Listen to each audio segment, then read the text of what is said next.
وہاں پہ جس طرح کی گورننس ہے وہ ہونا چاہیے. اب شمالی کوریا میں اگر آپ کے علم میں ہے تو یاد دہانی کروا دیتا ہوں، ورنہ نہیں ہے تو خود بھی دیکھ لیجئے. شمالی کوریا میں تو معاملہ یہ ہے کہ لیکن وہاں پہ ایک ہے بادشاہ، مطلب ایک ڈکٹیٹر ایک ہے، اور اس کا باپ بھی ڈکٹیٹر تھا، وہ بھی ڈکٹیٹر ہے. یعنی وہاں پہ تبدیلیاں نہیں آتی 6 سال یا 3 سال کے بعد.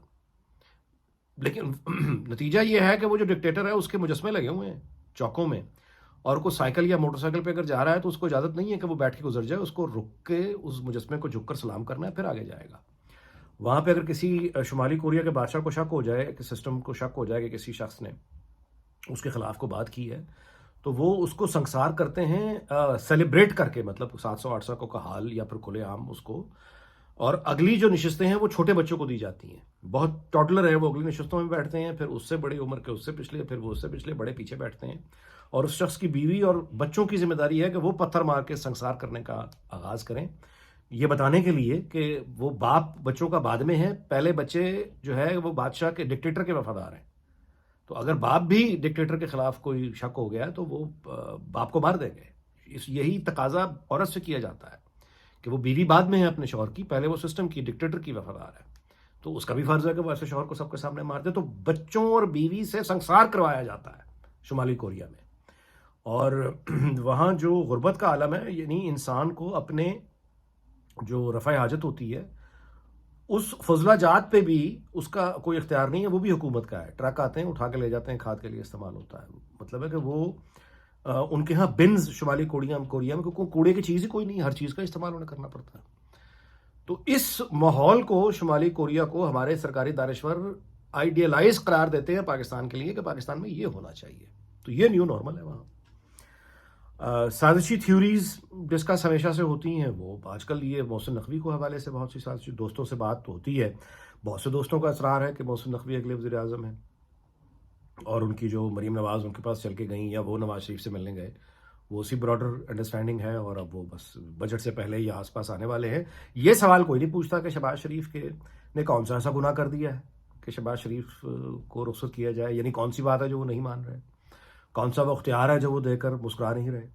اور جو بھی لمیٹیشنز، جتنی بھی لمیٹیڈ اپنا ان کے پاس کام کرنے کا اختیار ہے، اس کے اندر بہرحال وہ ڈیلیور تو کر رہا ہے بندہ. اور کچھ نہیں تو بجلی کے نرخ اس نے کم کیے ہیں، بھاگ دوڑ وہ کر رہا ہے. مہنگائی کے حوالے سے دعویٰ کر رہے ہیں کہ کم ہوئی ہے، یا معیشت کی بحالی کے اسٹیبلٹی ایک طرح کی جو تباہی پہلے آئی تھی سیلاب کے بعد جو حال ہوتا ہے وہی تھا پاکستان کا، تو اس کو بہرحال وہ ٹھیک کرنے کی اپنی سے کوشش کر رہی ہیں. یہ ایک علیحدہ بات ہے کہ کسی ایک ذمہ دار کو بھی عدل یا انصاف والی بات وہ بہرحال نہیں ہو سکی، آئندہ بھی نہیں ہوگی. تو پاکستان کے حالات تو جس طرح میں نے بلوچستان پختونخوا کی بات کی، آپ ذرا تھوڑا آزاد کشمیر کی طرف دیکھ لیتے ہیں. آزاد کشمیر میں بھی بہت بے چینی ہے، اور وہ باتیں جو کبھی خواب و خیال بھی نہیں سوچی جا سکتی تھیں اب وہاں پہ عام ہو رہی ہیں.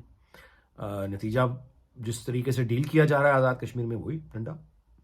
گلگت بلتستان میں جو بے چینی ہے، سیاسی بے چینی، وہ بھی انپریسیڈنٹڈ ہے. لیکن اپنے پاس ظاہر ہے کہ ایک ڈاکٹر جن دوانا، مجھے یاد ہے ہمارے محلے بچپن میں اس کے لطیفے مشہور تھے ڈاکٹر دوانا.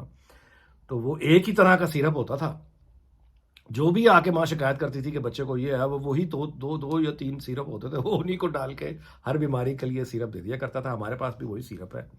بے چینی کی نوعیت بلوچستان کی مختلف ہے، پختونخوا کی اور ہے، آزاد کشمیر کی اور ہے، گلگت بلتستان میں اور ہے، سندھ میں اور ہے، پنجاب میں اور ہے، لیکن علاج سب کا وہی اتھارٹی اینڈ ڈنڈا. یعنی وہ سندھ میں اب آپ دیکھ لیجئے وہاں بھی یہی جو بے چینی ہے اس کا علاج وہی ہو رہا ہے. پنجاب میں جو بے چینی ہے، پنجاب میں البتہ ٹریجڈی یہ ہے کہ وہاں پہ مریم نواز، یہ جگنو محسن صاحبہ نے بھی بڑی اچھی بات کی کہ مریم نواز حکومت، وہ کوشش تو بہت دن رات وہ لگے ہوئے ہیں بہتری لانے کے لیے، جو بھی جتنا اختیار ان کے پاس ہے، لیکن نوٹس نہیں ہو رہا، کیونکہ وہ اوور آل جو پورے ملک کا انوائرمنٹ ہے اس کا امپیکٹ یہ ہے کہ نوٹس کچھ بھی نہیں ہو رہا. وہی دائرے کا سفر ہے، اسی پر ہم یعنی ہماری ضد ہے کہ اسی دائرے میں ہم نے رہنا ہے. تو ٹھیک ہے، انجام بھی وہی، یعنی مستقبل بھی وہی ہوگا جو ماضی ہے، کہ ایسے ہی چلتا رہے گا. لیکن جو بڑی تبدیلیاں آ رہی ہیں، بہت بڑی تبدیلیاں، ان میں آپ کو 2 مثالیں رکھ دیتا ہوں. ایک تو یہ کہ جو روبوٹس ہیں، یہاں لندن میں اب ایک کباب شاپ ہے، بہت مشہور چین ہے، انہوں نے روبوٹ کھڑا کر دیا ہے. وہ ڈونر کباب ہوتا ہے، وہ اس ڈونر کباب وہ یعنی کباب بناتا ہے، وہ وہ روٹی لیتا ہے، اس میں سیلڈ ڈالتا ہے، ساسج ڈالتا ہے، اس کو رول کرتا ہے اور رول کرنے کے بعد بنا کے دے دیتا ہے. یہی روبوٹس جو ہیں یہ اگلے چند مہینوں سالوں میں آپ دیکھیں گے یہ پاکستان کی فیکٹریوں میں، دکانوں میں آپ کو نظر آئیں گے، گھروں میں کام کرتے نظر آئیں گے. اور ظاہر ہے کہ جو بھی آدمی دکاندار ہو یا فیکٹری اونر ہو وہ ایک دفعہ کا خرچہ کرے گا، مستقل تنخواہ سے اس کو نجات مل جائے گی، یونین سے بچے گا. ملازم چھٹی کر رہا ہے نہیں کر رہا ہے، ملازم کے 10 مسئلے ہیں جو انسانوں کے ہوتے ہیں، روبوٹ کے وہ مسئلے نہیں ہوتے. ایک دفعہ آپ نے خریدا وہ بغیر شکایت کیے لگا ہوا ہے. یہی گھر میں کام کرے گا، یہی فیکٹریوں میں کام کرے گا، کھیتوں میں کام کرے گا. تو اتنی بڑی بے روزگاری کی ایک لہر آئے گی، ایک طوفان آئے گا جس کا ہمیں بالکل کوئی اندازہ نہیں ہے. یہ جو ہمارے پاکستانی عرب ممالک میں کام کر رہے ہیں، عرب ممالک میں جب یہ روبوٹس آ کے وہ یہ ساری مزدوریاں کریں گے، جب یہ ٹیکسی ڈرائیور جو ہے یہ آٹو خود بخود چلیں گی اور یہ اینٹیں لگانے والے روبوٹ ہوں گے اور سارے وہ کام ریسٹورنٹس میں کلینرز، صفائی کرنے والے، کیئر سسٹم ہسپتالوں میں کام کرنے والے، نرسز، پیشنٹس کیئر پہ جو سٹاف ہوتا ہے، یہ بڑے ملکوں میں جب یہ یہاں روبوٹس آ جائیں گے تو یہ سارے کے سارے جو غیر اپنا یہ جو تارکین وطن ہے، جہاں جہاں جو بھی جس ملک سے آیا، بنگلہ دیش، بھارت، پاکستان، یہ سب واپس ان کو رستہ دکھا دیا جائے گا. تو یہ بہت بڑی ایک یعنی ہمارا جو ہماری لیبر کام کر رہی ہے عرب ممالک میں دنیا بھر میں، جب ان کی واپسی ہوگی تو پھر بے روزگاری کی کیا صورت ہوگی، کیسے اکوموڈیٹ کیا جائے گا. ظاہر ہے کہ یہ ہماری دلچسپی میں بالکل ہے ہی نہیں کہیں. اور چائنا کے بارے میں گزارش کر دوں کہ روبوٹس میں وہ بہت آگے چلا گیا ہے. اور دوسری چیز ہے ڈرون ٹیکنالوجی. ڈرون نے جس طرح سے آ کے ریلیونٹ کر دیا ہے، یعنی پہلے صرف فلم انڈسٹری کی مثال ہے، وہاں پہ جو ہیلی کاپٹر اور وہ کیمرہ مین لینا پڑتا تھا وہ کام روبوٹ کرتا ہے، ڈرون کرتا ہے. اسی طرح سے وہ روبوٹ اب کیمرہ مین بھی آ گیا ہے کہ جتنی پریسیجن کے ساتھ کیمرے کو روبوٹ ہینڈل کرتا ہے، کیمرہ مین نہیں کر سکتا، تو وہ پوری وائپ آؤٹ ہونے جا رہی ہے. گاڑیوں کا معاملہ یہ ہے کہ انہوں نے اب جھیلوں میں چلنے والی گاڑیاں، یعنی گاڑی سڑک پہ چل رہی ہے، وہی گاڑی ایس یو وی جیپ وہ جھیلوں میں بھی، پانی میں بھی چل رہی ہے، تیر رہی ہے. ایس یو ویز انہوں نے وہ بنائی ہیں چائنا نے کہ اس کے پیچھے اس کا جو اسپیس کا انٹیلیجنٹ یوز چینی کر رہے ہیں. جاپانی کبھی خواب میں نہیں سوچ سکتے تھے، نہ جرمن سوچ سکتے تھے جو چین کر رہا ہے. نتیجہ یہ ہے کہ ایک وہ ایس یو وی چین نے بنائی ہے کہ وہ اس کے پیچھے وہ آپ اس کی وہ جو اسپیس ہے رکھنے والی وہ کھولیں، اس میں سے وہ ایک ڈرون نکلتا ہے، اس ڈرون میں وہ بیٹھتے ہیں اور اس کے بعد آپ نے صرف ڈیسٹینیشن انٹر کرنی ہے، ڈرون لے جائے گا آپ کو. یعنی ہوا تیز چل رہی ہے، موسم کیا ہے، کس اونچائی پر اس نے اڑنا ہے، لینڈ کرنے کے لیے جہاں ڈیسٹینیشن آپ نے بتائی ہے اس کے نزدیک ترین کون سی وہ جگہ ہے جہاں پہ وہ لینڈ کر سکتا ہے، یہ سب کچھ ڈرون نے خود کرنا ہے. آرٹیفیشیل انٹیلیجنس کرے گی. آپ نے گاڑی سے اتر کے وہ ڈرون نکال کے اس میں بیٹھ کے ڈیسٹینیشن ڈال دینی ہے، ڈرون آپ کو اڑا کے وہاں لے جائے گا. یہ مختصر ترین وقت میں نے آپ کو جو ڈرون ٹیکنالوجی کے بارے میں بتایا ہے، روبوٹکس کے بارے میں بتایا ہے اور ان گاڑیوں کے بارے میں بتایا ہے. اس کو اب آپ ذرا یہ دیکھ لیجئے کہ ہمارے سامنے، میں جس جنریشن سے ہوں، میرے سامنے وی سی آر آیا، کلر ٹیلی ویژن آیا، لینڈ لائن سے موبائل فون آیا، سوشل میڈیا آیا، اتنے بڑے انقلاب دنیا میں آئے اور اس کے بعد اکانومی نے جس طرح سے شکل اپنی تبدیل کی، یہ سب کچھ ہمارے دیکھتے دیکھتے ہو گیا. یہ جو باتیں میں آپ سے گزارش کر رہا ہوں یہ مارکیٹ میں چیزیں آ چکی ہوئی ہیں، وہ روبوٹ ہو، وہ گاڑیاں ہوں، وہ یہ ڈرونز ہوں. تو اگلے بہت یعنی ابھی ہمارے دیکھتے دیکھتے یعنی ہفتوں، مہینوں، سالوں میں یہ بہت تیزی سے آئیں گے، بہت تیزی سے آئیں گے. اور پاکستان جیسے ملک جو ہیں ان کی حکومتوں میں اتنی سخت نہیں ہے کہ وہ ان پر پابندیاں لگا سکیں. اور باقی جو ترقی یافتہ وہ بھی ایک حد تک ہی روک سکتے ہیں، اس کے بعد ان کو بھی کھولنا پڑے گا. تو پوری دنیا میں ایک عظیم تبدیلی آ رہی ہے بہت تیزی سے، اور اس سے نمٹا کیسے جائے.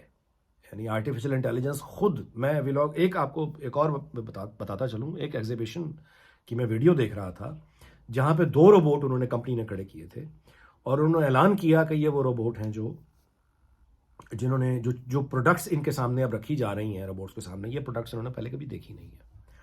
تو ایک اس کو انہوں نے سیٹ بنایا کچن کا، تو ایک روبوٹ اور 2 روبوٹ، ایک روبوٹ کے سامنے انہوں نے کوئی ویجیٹیبلز رکھی، کھیرے، ٹماٹر وغیرہ، آلو وغیرہ. دوسرے روبوٹ کے سامنے انہوں نے کچھ انڈے رکھے، کچھ مکھن وغیرہ رکھا اور کچھ میٹ رکھا، میٹ، گوشت، اور اس کے ساتھ انہوں نے سالٹ اور بلیک پیپر، اس طرح کی چیزیں رکھی. ان دونوں روبوٹس کو کہا گیا کہ ان کو چیزوں کو سارٹ آؤٹ کرو. تو ان روبوٹس نے جو پہلی دفعہ وہ چیزیں دیکھی تھیں، آرٹیفیشیل انٹیلیجنس نے کام کیا. ان روبوٹس نے وہ ویجیٹیبل اٹھائیں، ان کے پاس فریج تھا، اس نے دیکھا، آئیڈینٹیفائی کیا کہ یہ فریج میں جانے والی چیزیں ہیں، فریج کو کھولا اور ویجیٹیبلز کو اٹھا کے اس نے ویجیٹیبل کے کنٹینرز میں رکھا، انڈوں کو اٹھا کے انڈوں کی کیبنٹ میں رکھا اور میٹ کو اٹھا کے فریزر میں رکھا.